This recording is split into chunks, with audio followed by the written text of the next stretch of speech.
Mais je pleurais, mais on ne pouvait pas m'arrêter. Mais pourquoi, Véronique? Pourquoi pleuriez-vous? Mais je n'en sais rien. Il y avait de la joie, il y avait... Qu'est-ce qui se passe? Des questionnements. Qu'est-ce qui m'arrive? Comme s'il y avait une libération aussi. Donc sur ça, je sors vraiment bouleversée. C'est un bouleversement. Mais est-ce que ça a changé? Déjà, j'ai découvert l'existence de Dieu. Donc j'appelle un ami, alors il se moque de moi et me dit bienvenue chez les fous. Et sérieusement il me dit non, parce que Marie elle te montre le chemin. Il se passe quelque chose en France, c'est vrai. Des Français qui ne pratiquaient plus fréquentent à nouveau les églises, d'autres demandent le baptême, d'autres encore, et ils sont nombreux, découvrent le trésor liturgique de la messe traditionnelle et ses enseignements. Certaines chapelles sont d'ailleurs archi-combles. Il y a 8 mois, nous diffusions un documentaire sur les hommes et les femmes convertis au catholicisme. Voici un autre très beau témoignage, celui de Véronique Zamparo. J'aimerais que vous nous expliquiez comment est arrivée votre conversion au catholicisme. Elle démarre sur une route. Pouvez-vous m'expliquer un peu les détails? Elle démarre sur une route que j'ai prise pendant 15 ans. Je faisais Bordeaux-Périgueux. Et sur cette route, il y a un petit village qui s'appelle Sourzac. Et à chaque fois que je passais dans ce petit village, c'était une petite voix intérieure. On ne peut pas l'exprimer comme ça avec des mots, ce n'est pas évident. C'était « arrête-toi ici ». Arrête-toi ici. Et je la faisais régulièrement, presque tous les week-ends. Pendant 15 ans. Pendant 15 ans. J'allais très souvent, une fois que j'étais installée à Périgueux, j'allais très souvent sur Bordeaux, et à chaque fois c'était la même chose. Et en août 2004, il faisait très chaud, on devait aller à Périgueux avec mon époux Jean-Luc. Et sur le trajet de l'aller, je fais écoute, il faut qu'on s'arrête. Je l'ai dit pendant 15 ans, il faut vraiment qu'on s'arrête ici. Donc nous nous sommes arrêtés au retour. Et j'avais remarqué que ce jour-là, en fin de compte, qu'il y avait une église sur ma gauche et une grotte avec une source sur ma droite. Vous aviez remarqué, parce qu'avant, ça n'était pas le cas.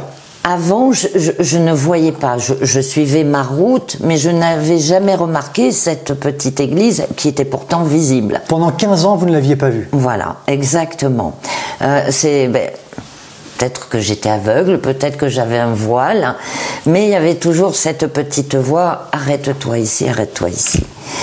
Et quand on s'est arrêté, donc je n'ai pas eu d'éducation religieuse, je précise, mais j'étais baptisée toute petite dans l'église catholique. On rentre dans cette église parce que je dis à Jean-Luc, il faut que je rentre dans cette église. Et je m'avance vers Marie. Vers la statue. Vers la statue. Et je commence à prier, mais avec mes mots, puisque je bafouillais un petit « Je vous salue Marie » comme ça. Et à un moment donné, la statue, une aura lumineuse, blanche, dorée, éblouissante, mais qui ne m'aveuglait pas. Vous voyez, mais lumineux. Et ça ne m'aveuglait pas. Et à un moment donné, il y a le visage de Marie qui se met à bouger. Ses yeux bougeaient et ses lèvres, des sourires. Le visage de la statue devant laquelle vous étiez s'anima. Voilà. Elle s'anima. C'est comme si elle prenait vie. Son visage prenait vie. Je me dis, mais c'est pas possible, c'est un effet d'optique où je suis folle, mon cerveau me joue des tours. Il n'y avait pas de burn-out, il n'y avait pas de tranquillisant, il n'y avait rien de tout ça. Pas d'antidépresseurs, rien de tout ça. Et je regardais même le sol, parce que le sol, tout était impeccable, parfait. Je regarde à nouveau la Vierge Marie, ça continuait, son visage qui me souriait. Et quand ça s'est arrêté, c'est-à-dire, il n'y avait plus cette lumière, tout s'arrête. On revient peut-être dans la réalité. J'ai fondu en larmes, mais toutes les larmes de mon corps, que j'ai refoulées sûrement et que j'ai gardées. Mais je pleurais, mais on ne pouvait pas m'arrêter. Mais pourquoi, Véronique? Pourquoi pleuriez-vous? Mais je n'en sais rien. Alors, qu'est-ce que vous ressentiez pour pleurer? C'est difficile à dire. Il y avait de la joie, il y avait qu'est-ce qui se passe, des questionnements, qu'est-ce qui m'arrive, qu'est-ce qui m'arrive, qu'est-ce qui m'arrive, comme s'il y avait une libération aussi.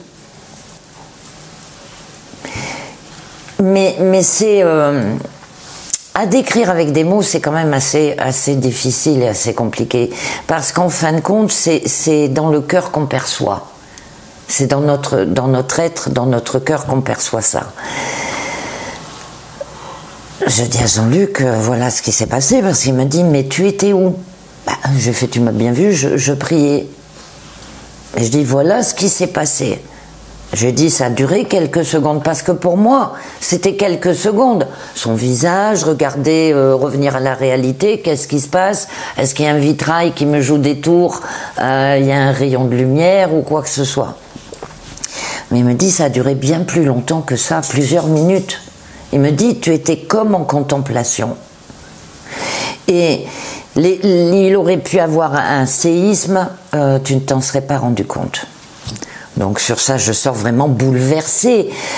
C'est un bouleversement.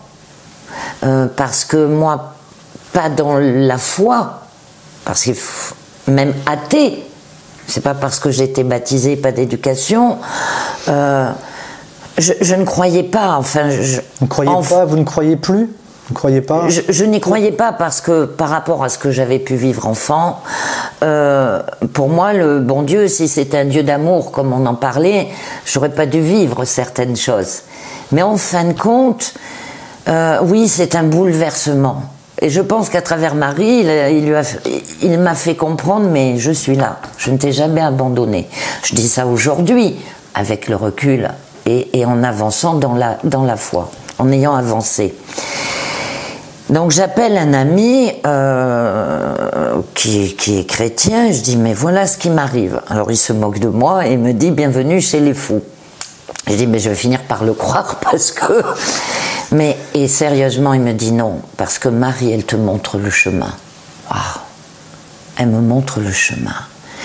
Et en même temps, on se retrouve petite fille. Vous voyez ce que je veux dire? Marie, la mère, et par rapport à son vécu, je me suis retrouvée comme une petite fille. Qu'est-ce qui m'arrive?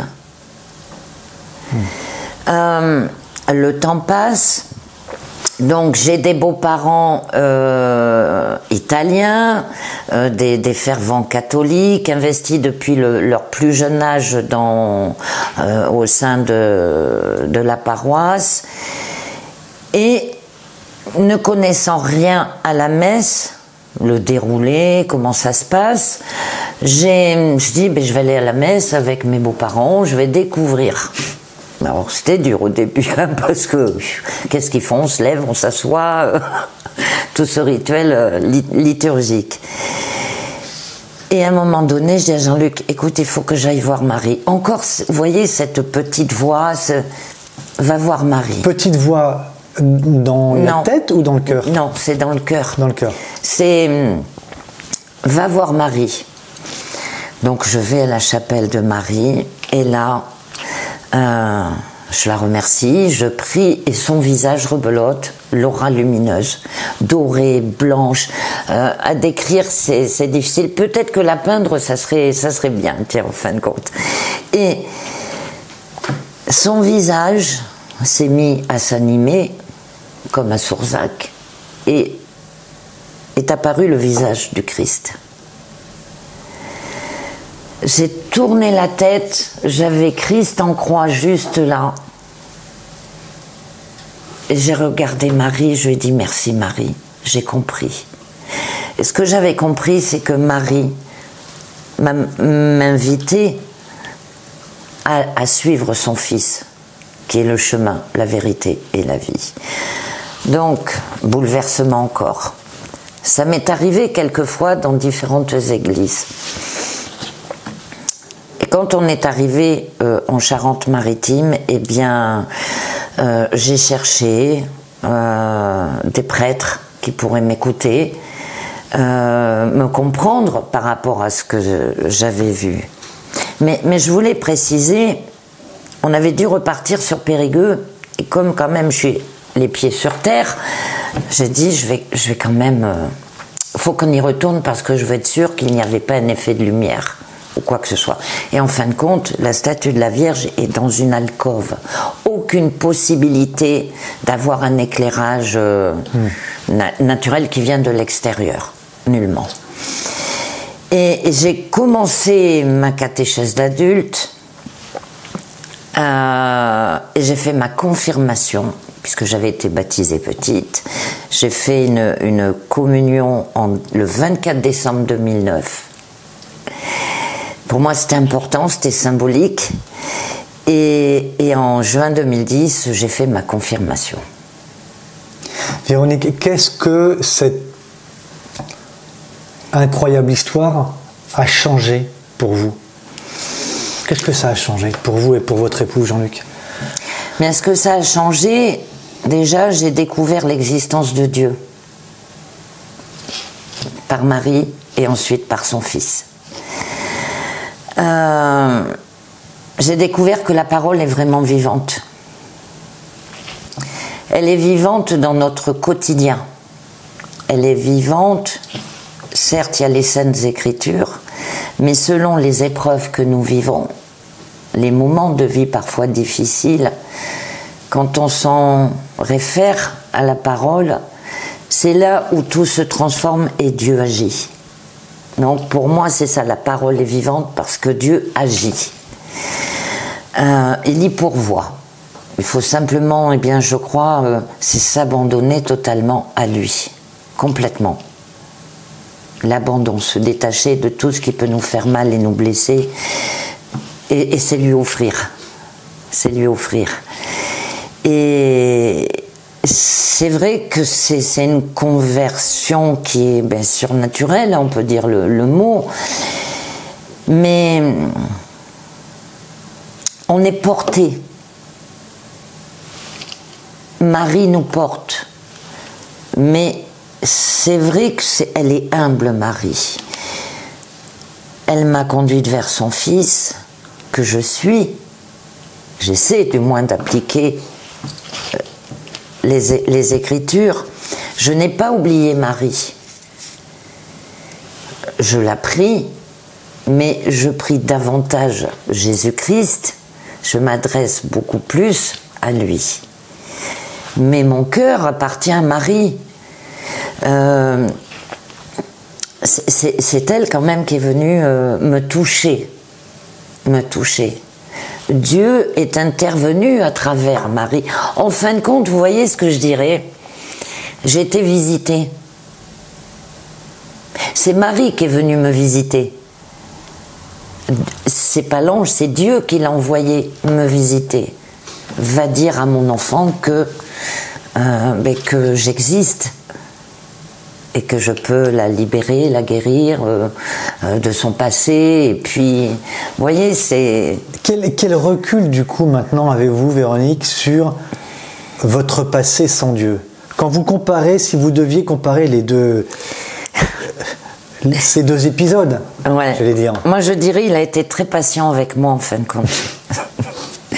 Il a été très patient et je lui ai demandé pardon de l'avoir ignoré et rejeté, parce que je l'ai rejeté, mais c'était limite blasphématoire quand même. Hein. Et je souris parfois parce que je me dis, qu'est-ce que tu as été patient avec moi quand même. Et le jour de ma confirmation, je me rappellerai de la phrase de mon évêque de l'époque. Et il m'a dit, Véronique, Dieu ne trahit jamais.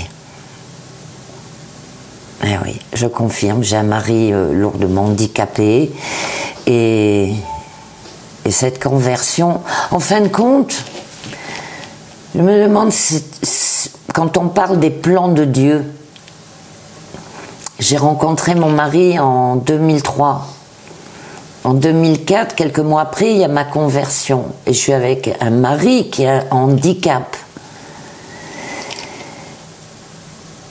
Je me dis, ces plans, c'était peut-être ça aussi. Pour voir certaines choses. Mais pour me donner la force, mon enfant, je suis là. Mais pour me donner la force, pour pas porter mon mari, mais pour l'accompagner avec son handicap. Et en fin de compte, oui, il avait son plan. Hein. Ça fait 21 ans qu'on est ensemble, qu'on est mariés, 20 ans qu'on est mariés. Et on a eu des hauts, des bas. Et grâce à la foi, on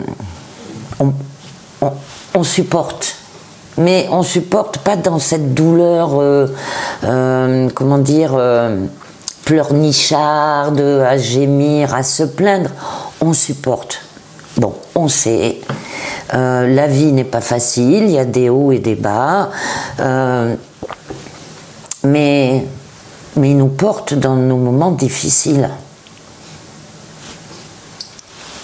Qu'auriez-vous envie de dire, Véronique, aux personnes qui vous écoutent, qui rejettent Dieu ou qui ne veulent pas croire en Dieu et en la Vierge Marie? Qu'est-ce que vous auriez envie de leur dire, connaissant votre cheminement, votre parcours? Alors, je leur dirais, allégez d'abord vos cœurs de ce qui vous fait mal et de votre colère aussi que vous pouvez avoir et qui vous aveugle, afin de pouvoir lui permettre d'agir à l'intérieur de vous, de s'abandonner totalement à cette providence. Et quand ils ont des soupçons, de se dire, mais est-ce que oui, mais Dieu, je ne te connais pas, par exemple, j'ai entendu ça, oui, mais je ne sais pas comment prier, Dieu, je ne le connais pas, oui, il ne m'attend pas, etc. Mais je leur dis, mais simplement, moi-même, ça m'arrive de ne pas savoir prier parce que j'ai mon cœur qui est sec, ou je ne suis pas d'humeur, ou... Je leur dis, mais écoutez, vous savez ce que je fais, et vous allez faire pareil. Vous allumez votre petite bougie, vous vous posez, et puis vous dites simplement ça. Père, je ne sais pas quoi te dire, mais je t'offre ma présence. Et on peut rester comme ça, quelques minutes ou plusieurs minutes, dans ce silence, mais c'est d'ouvrir son cœur, afin que nous puissions l'accueillir et le laisser agir. Et je leur dis, vous savez, moi, il m'a guéri mes blessures d'enfant. Et il me les a guéries. Marie m'a consolée, m'a réconfortée sous son manteau d'amour maternel. Mais le Père et Christ, par la parole, m'a libérée. Voilà ce que je pourrais leur dire. Accueillir. Et laisser le mental de côté, c'est s'offrir. Merci Véronique. Merci beaucoup.